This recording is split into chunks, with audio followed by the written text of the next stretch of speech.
नमस्कार जय जगन्नाथ शुभ सकाळ। आज हूँ सेप्टेम्बर 12 तारिख शुक्रवार। आज प्रथम खबर 800 एकर नुआ भुवनेश्वर डीपीआर प्रस्तुत हेब सूचना देले मंत्री। 800 एकर नूतन भुवनेश्वर डीपीआर प्रस्तुत हेब सूचना देछन्ति नगर उन्नयन मंत्री कृष्णचंद्र महापात्र। सहर रूपरेख सिंगापुर एक कंपनी को दायित्व दिया जायछि। समस्त सुविधा किपरि रहि परिबो से नै डीपीआर प्रस्तुत हेब। चिन्हट होइतिबा जागारे किछि जंगल जमी और प्राइवेट जमी रहिछि। जंगल जमी आवश्यक हेले पार्क किंबा सेभଳି जिनिस कराजिबो। मेट्रो मध्य नुआ सहर को छुईबा योजना करा जाउछि। सेहीपरि पुराना भुवनेश्वर पई मध्य योजना प्रस्तुत हेउछि। आउटर रिंग रोड एवं सेंट्रल रिंग रोड पर सहर भिड़ कमिबो। सहर को सजाड़िबा सरकार प्रस्तुत अछंती बोली कहिसंती कृष्णचंद्र महापात्र। परवर्ती खबर ओडिशा आसीबे मोदी। ओडिशा आसुचंती प्रधानमंत्री। चलित मास शेष में ओडिशा आसी पारंती प्रधानमंत्री नरेंद्र मोदी। ओडिशा आसीबा पई आमंत्रण दिया जायछि। केउ तारिख रे ओडिशा आसीबे ताहा किछि दिन मध्य स्पष्ट हेबो। एबडे मास शेष आडको अर्थात सेप्टेम्बर 28 तारिख रे भुवनेश्वर जातीय मध्यस्थता सम्मेलन आयोजन हेबो। एथिरे सुप्रीमकोर्ट हाईकोर्ट विचारपति विभिन्न राज्यर एडवोकेट जनरल जातीय आईन विश्वविद्यालय प्रोफेसर माने अंशग्रहण करिवे। परवर्ती खबर राज्य में सार संकट को नहीं मुख्यमंत्री समीक्षा। राज्य में सार संकट को नहीं मुख्यमंत्री समीक्षा बैठक।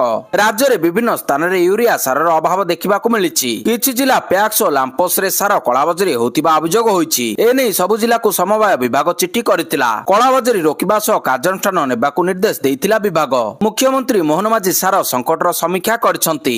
सेबडे सार पाई राति अनिद्रा। राज्य में प्रतिदिन सार संकट चित्र सामना को आसुछि। आधार कार्ड रखी लंबा लाइन लगाउछंती चाषी। परवर्ती खबर दुर्नीति रोकिबाकू कड़ा निर्देश। दुर्नीति रोकिबा पाई मुख्य शासन सचिवंक कड़ा निर्देश। विजिलेंस धरिबा पूर्व विभागर बाबू माने धरंतु बोली मुख्य शासन सचिव बड़ बाबू मानकू परामर्श देइछंती।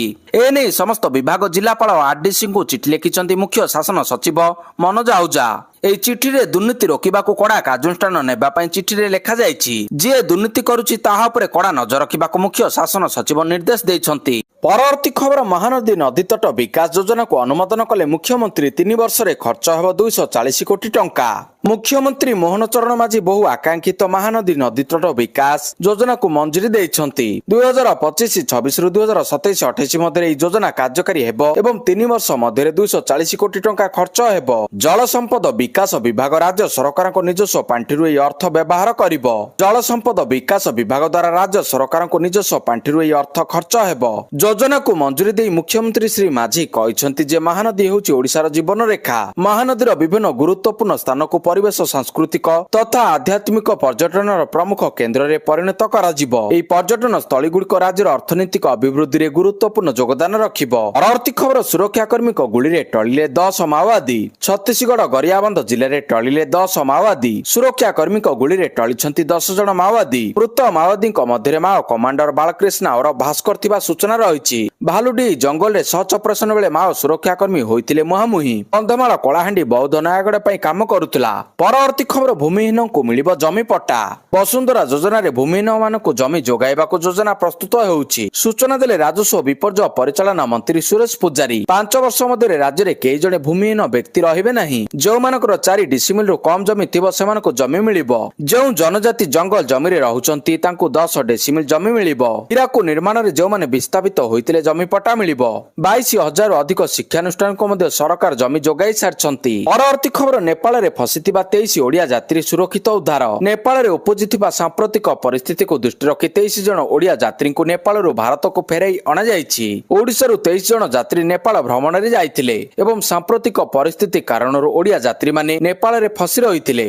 उक्त घटनाटी सामना को आसीबार 5 घंटा समय मध्य ओडिशा सरकार को ओडिया भाषा साहित्य और सांस्कृतिक विभाग अधीनस्थ ओडिशा परिवार निर्देशालय ओडिशा सरकार को नयादिल्ली स्थित मुख्य आवासिक आयुक्त कार्यालय भारत सरकार वैदेशिक मंत्रालय नेपाल काठमांडू स्थित भारत दूतावास कार्यालय रोमानिया पे रहितिबा भारत राष्ट्रदूत डॉक्टर मनोज कुमार महापात्र मिलित सहयोग में नेपाल रे फसी रहितिबा 23 जन ओडिया यात्री मानकु नेपाल रु भारत को फेराई अणा जायछि। परवर्ती खबर शेष होला रत्नभंडार मरामती काम। बहु प्रतीक्षित श्रीमंदिर रत्नभंडार मरामती काम संपूर्ण होइछि। रत्नभंडार मरामती कार्य शेष होइतिबारु महाप्रभुक रत्नभंडार रे तिबा अलंकार गणति मनति प्रक्रिया खूब शीघ्र आरंभ हेबो। एई काम चलित मासरे कराजिबा पई चेष्टा करा जाउछि। ଅକ୍ଟୋବର ମଧ୍ୟରେ ଗଣତି ମଣତି ଓ ହୁଣ୍ଡି ସ୍ଥାନାନ୍ତରଣ କାମ ଶେଷ ହେବ ବୋଲି ଆଇନ ମନ୍ତ୍ରୀ ପୃଥ୍ୱୀରାଜ ହରିଚନ୍ଦନ ଗଣମାଧ୍ୟମକୁ ସୂଚନା ଦେଇଛନ୍ତି। ଆଇନ ମନ୍ତ୍ରୀ କହିଛନ୍ତି ଧାଡି ଦର୍ଶନ ପୂର୍ବରୁ ହୁଣ୍ଡି ସ୍ଥାନାନ୍ତରଣ ପାଇଁ ଏକ ରିଜଲ୍ୟୁସନ ଆସିବ, ପରେ ମୁଖ୍ୟମନ୍ତ୍ରୀଙ୍କ ଅନୁମୋଦନ ଲାଗିବ। ଏହାପରେ ଧାଡି ଦର୍ଶନ ବ୍ୟବସ୍ଥା ଆରମ୍ଭ ହୋଇଯିବ। ପରବର୍ତ୍ତୀ ଖବର 16ରେ ସର୍ବଦଳୀୟ ବୈଠକ 18ରୁ 25 ଯାଏଁ ଚାଲିବ ବିଧାନସଭା ମୌସୁମୀ ଅଧିବେଶନ। 16ରେ ସର୍ବଦଳୀୟ ବୈଠକ 18ରୁ 25 ଯାଏଁ ଆରମ୍ଭ ହେବ ବିଧାନସଭାର ମୌସୁମୀ ଅଧିବେଶନ। 16ରେ ବାଚସ୍ପତିଙ୍କ ଅଧ୍ୟକ୍ଷତାରେ ବସିବ ସର୍ବଦଳୀୟ ବୈଠକ। ସୁରୁଖୁରୁରେ ବିଧାନସଭା ସାରିବା ନେଇ ହେବ ଆଲୋଚନା। ବିଧାନସଭାରେ 7ଟି କାର୍ଯ୍ୟ ଦିବସ ରହିଛି। ଆସନ୍ତା 18 ତାରିଖରୁ ପୁଣି ଆରମ୍ଭ ହେବାକୁ ଯାଉଛି ବିଧାନସଭା ଅଧିବେଶନ। ମୌସୁମୀ ଅଧିବେଶନର ଦ୍ୱିତୀୟ ପର୍ଯ୍ୟାୟ ଆରମ୍ଭ ହେବ।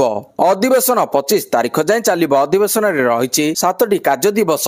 ଏହି ଅଧିବେଶନ ପାଇଁ ଆସନ୍ତା 16 ତାରିଖରେ ବସିବ ସର୍ବଦଳୀୟ ବୈଠକ। ବାଚସ୍ପତି ସର୍ବଦଳୀୟ ବୈଠକ ଡାକିଛନ୍ତି। ଗୃହକୁ ସୁରୁଖୁରୁରେ କେମିତି ଚଲାଯିବ, କେମିତି ସମସ୍ତ ପ୍ରସଙ୍ଗ ଉପରେ ଆଲୋଚନା ହେବ, ରାଜ୍ୟର ଗୁରୁତ୍ୱପୂର୍ଣ୍ଣ ପ୍ରସଙ୍ଗ ଉଠାଇବାକୁ କେମିତି ବିରୋଧୀଙ୍କୁ ପୁରା ସୁଯୋଗ ମିଳିବ, ସେହି ସମ୍ପର୍କରେ ସର୍ବଦଳୀୟ ବୈଠକରେ ଆଲୋଚନା ହେବାର ସମ୍ଭାବନା ଅଛି। ପରବର୍ତ୍ତୀ ଖବର ଭାରତୀୟ ନୌସେନାର ପ୍ରଥମ ସ୍ୱଦେଶୀ 3D ଏୟାର ସର୍ଭିଲାନ୍ସ ରାଡାର କାର୍ଯ୍ୟକ୍ଷମ। ଭାରତୀୟ ନୌସେନାରେ ସାମିଲ ହୋଇଛି ସ୍ୱଦେଶୀ ନିର୍ମିତ ଶକ୍ତିଶାଳୀ 3D ସର୍ଭିଲାନ୍ସ ରାଡାର। ଏହାକୁ ଟାଟା ଆଡଭାନ୍ସଡ ସିଷ୍ଟମ୍ସ ଲିମିଟେଡ ପକ୍ଷରୁ ଏକ ସ୍ପାନିଶ କମ୍ପାନୀର ପ୍ରଯୁକ୍ତି ହସ୍ତାନ୍ତର ମାଧ୍ୟମରେ ନିର୍ମାଣ କରାଯାଇଛି।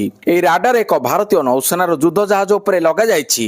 ଏହା ଭାରତର ପ୍ରତିରକ୍ଷା ଆତ୍ମନିର୍ଭରତା ଦିଗରେ ଏକ ବଡ଼ ପଦକ୍ଷେପ ଅଟେ। ପରବର୍ତ୍ତୀ ଖବର 5.75 ଲକ୍ଷ ମୃତକଙ୍କ ନାଁରେ ଅଛି ରାସନ କାର୍ଡ। ଇକେଓସି ପରେ ଧରାପଡ଼ିଲା ସାଂଘାତିକ ତଥ୍ୟ। 5,75,000 ମୃତକଙ୍କ ନାଁରେ ରାସନ କାର୍ଡ ଥିବା ସ୍ପଷ୍ଟ ହୋଇଛି। 1,05,000 ଆୟକରଦାତା କାର୍ଡ ଫେରାଇଛନ୍ତି। 6 ଲକ୍ଷ ଗରିବ ଲୋକ କାର୍ଡ ପାଇଲେ।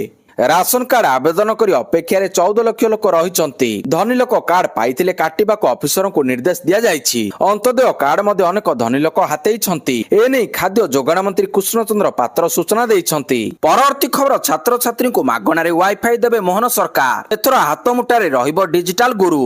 ChatGPT ହେଉ କି ଗୁଗୁଲ ସର୍ଚ୍ଚ ଇଞ୍ଜିନ ସବୁକିଛିର ଫାଇଦା ଉଠାଇ ପାରିବେ ଛାତ୍ରଛାତ୍ରୀ। ମୋହନ ସରକାରଙ୍କ ଫୋକସରେ ପିଲାଙ୍କ ଡିଜିଟାଲ ପାଠ, ଯେଉଁଥିପାଇଁ ରାଜଧାନୀର ଶିକ୍ଷାନୁଷ୍ଠାନରେ ମାଗଣା ୱାଇଫାଇ ଯୋଗାଇ ଦେବାକୁ ଯୋଜନା କରିଛନ୍ତି ରାଜ୍ୟ ସରକାର। ଲୋକଙ୍କୁ ଇଣ୍ଟରନେଟ ସୁବିଧା ଯୋଗାଇ ଦେବା ପାଇଁ ପୂର୍ବ ସରକାରଙ୍କ ଅମଳରେ ଆରମ୍ଭ ହୋଇଥିଲା ଭୁବନେଶ୍ୱର ମି ୱାଇଫାଇ ଯୋଜନା, ଯାହା ଏବେ ମଧ୍ୟ ରାଜଧାନୀର 515ଟି ହଟସ୍ପଟ ସ୍ଥାପନ କରାଯାଇ 1601ଟି ୱାଇଫାଇ ଆକ୍ସେସ ପଏଣ୍ଟ ଯୋଗାଇ ଦିଆଯାଉଛି।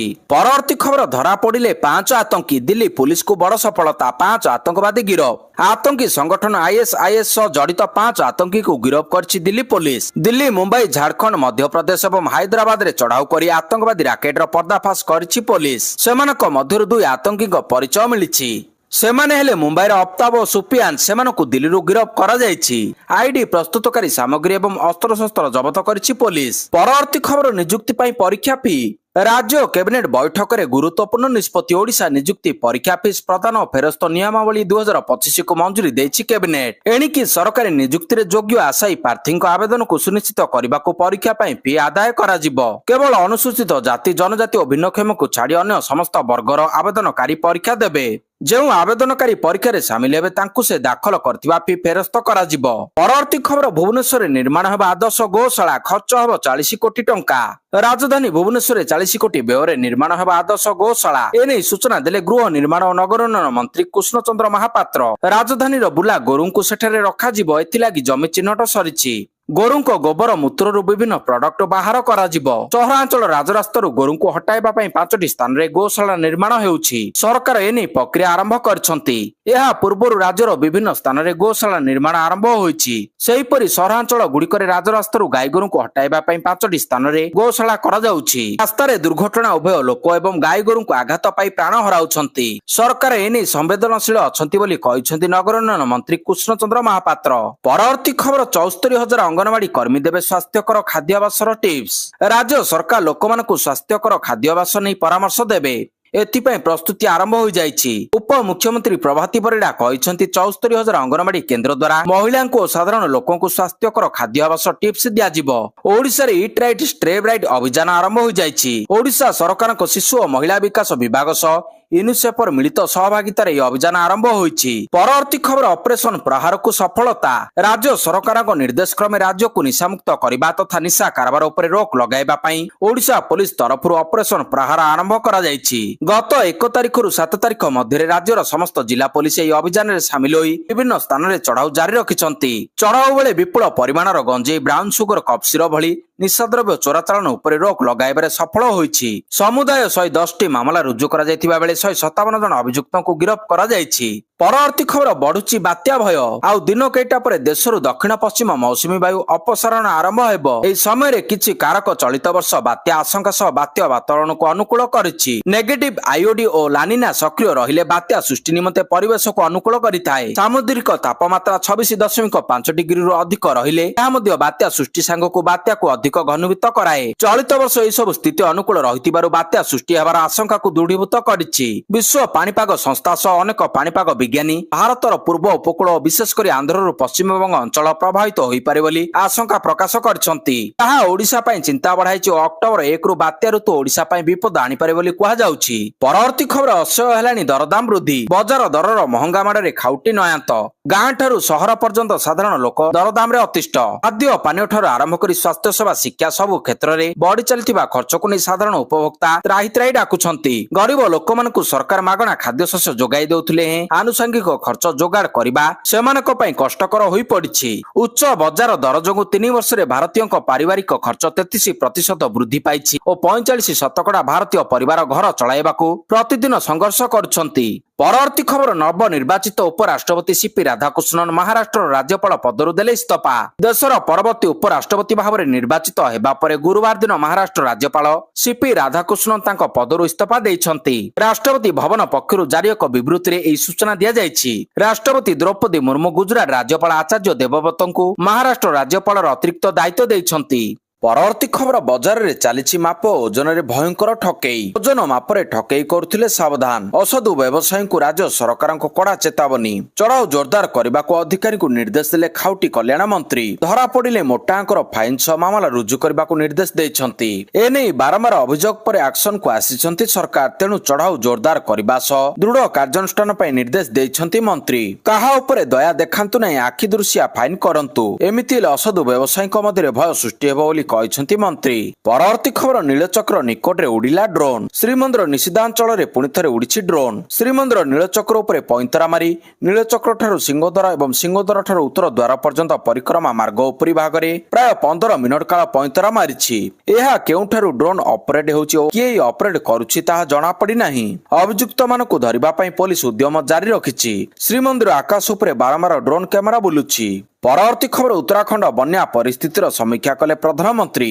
ରାଜ୍ୟକୁ 1200 କୋଟି ଟଙ୍କାର ଆର୍ଥିକ ସହାୟତା ଘୋଷଣା। ପ୍ରଧାନମନ୍ତ୍ରୀ ନରେନ୍ଦ୍ର ମୋଦି ଡେରାଡୁନର ଉତ୍ତରାଖଣ୍ଡର ପ୍ରଭାବିତ ଅଞ୍ଚଳରେ ବନ୍ୟା ପରିସ୍ଥିତି ଓ ବର୍ଷା ଏବଂ ଭୂସ୍ଖଳନ ଜନିତ କ୍ଷୟକ୍ଷତିର ସମୀକ୍ଷା କରିଛନ୍ତି। ପ୍ରଧାନମନ୍ତ୍ରୀ ଉତ୍ତରାଖଣ୍ଡ ପାଇଁ 1200 କୋଟି ଟଙ୍କାର ଆର୍ଥିକ ସହାୟତା ଘୋଷଣା କରିଛନ୍ତି। ସମଗ୍ର ଅଞ୍ଚଳ ତଥା ଲୋକମାନଙ୍କୁ ପୁନରୁଦ୍ଧାରରେ ସହାୟତା କରିବା ପାଇଁ ବହୁମୁଖୀ ପଦକ୍ଷେପର ଆବଶ୍ୟକତା ଉପରେ ସେ ଗୁରୁତ୍ୱାରୋପ କରିଛନ୍ତି। ପିଏମ୍ ଆବାସ ଯୋଜନାରେ ଗୃହ ପୁନଃନିର୍ମାଣ, ଜାତୀୟ ରାଜପଥ ପୁନରୁଦ୍ଧାର, ବିଦ୍ୟାଳୟ ପୁନଃନିର୍ମାଣ, ପ୍ରଧାନମନ୍ତ୍ରୀ ଜାତୀୟ ରିଲିଫ ପାଣ୍ଠି ଏବଂ ପଶୁପାଳନ ପାଇଁ ମିନିକଟ ବଣ୍ଟନ ଭଳି ପଦକ୍ଷେପ ଅନ୍ତର୍ଭୁକ୍ତ ରହିବ। ଶ୍ରୀ ମୋଦି ମୃତକଙ୍କ ନିକଟତମ ସମ୍ପର୍କୀୟଙ୍କ ପାଇଁ 2 ଲକ୍ଷ ଟଙ୍କା, ବନ୍ୟା ଏବଂ ବିପର୍ଯ୍ୟୟରେ ଗୁରୁତର ଆହତମାନଙ୍କ ପାଇଁ 50,000 ଟଙ୍କା ଲେଖାଏଁ ଅନୁକମ୍ପାମୂଳକ ସହାୟତା ରାଶି ଘୋଷଣା କରିଛନ୍ତି।